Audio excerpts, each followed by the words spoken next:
Emergency స్వతంత్ర భారతదేశంలో ఎవరూ మర్చిపోలేని ఒక ఘట్టం. ఇందిరాగాంధీ తన అధికారం కాపాడుకోవడానికి వేసిన ఒక మాస్టర్ ప్లాన్. ఈ 21 నెలల కాలంలో అప్రజాస్వామిక సంఘటనలు చాలానే భారతదేశం ఎదుర్కొంది.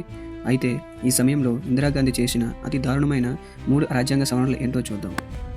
డెమోక్రటిక్ కంట్రీలో లెజిస్లేచర్, ఎగ్జిక్యూటివ్, జ్యుడిషియరీ అనేవి 3 పిల్లర్స్. వీటి నుండి జ్యుడిషియరీ అనే పిల్లర్ని తీసేయడానికి కాంగ్రెస్ ప్రభుత్వం ఎన్నో ప్రయత్నాలు చేసింది. 38వ రాజ్యాంగ సవరణ ద్వారా ప్రెసిడెంట్ డిక్లేర్ చేసిన ఎమర్జెన్సీని జ్యుడిషియరీ పరిధిలోకి రానివ్వకుండా చేశారు.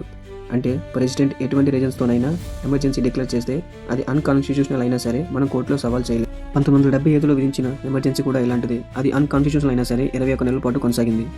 39వ రాజ్యాంగ సవరణ చేసి president, vice president, prime minister ఎలక్షన్లో హైకోర్టు కానీ సుప్రీంకోర్టు కానీ జోక్యం చేసుకోకూడదని సవరణ చేశారు.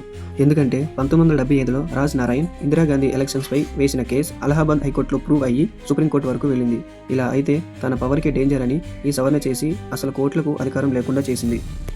చివరగా the last and most undemocratic act అదే 42వ రాజ్యాంగ సవరణ. ఈ సవరణ ద్వారా కాన్స్టిట్యూషనల్ అమెండ్మెంట్స్ అనేవి డివైడ్ జ్యుడిషియల్ రివ్యూలో ఉండేటట్టు చేసింది. అంటే పార్లమెంట్ ఎటువంటి అమెండ్మెంట్స్ రాజ్యాంగానికి చేసినా అవి బేసిక్ స్ట్రక్చర్కి వ్యతిరేకంగా ఉన్న కోర్టులకు కొట్టేసే అధికారం లేకుండా చేసింది. ఈ విధంగా జ్యుడిషియరీ కన్నా లెజిస్లేచర్ని పవర్ఫుల్ చేసుకుని తన అధికారాన్ని కాపాడుకుంది. ఇటువంటి నియంత్రిత పాలన చేసింది కాబట్టి 1977 ఎలక్షన్లో ఘోరంగా ఓటమి చవి చూసింది. Thanks for watching.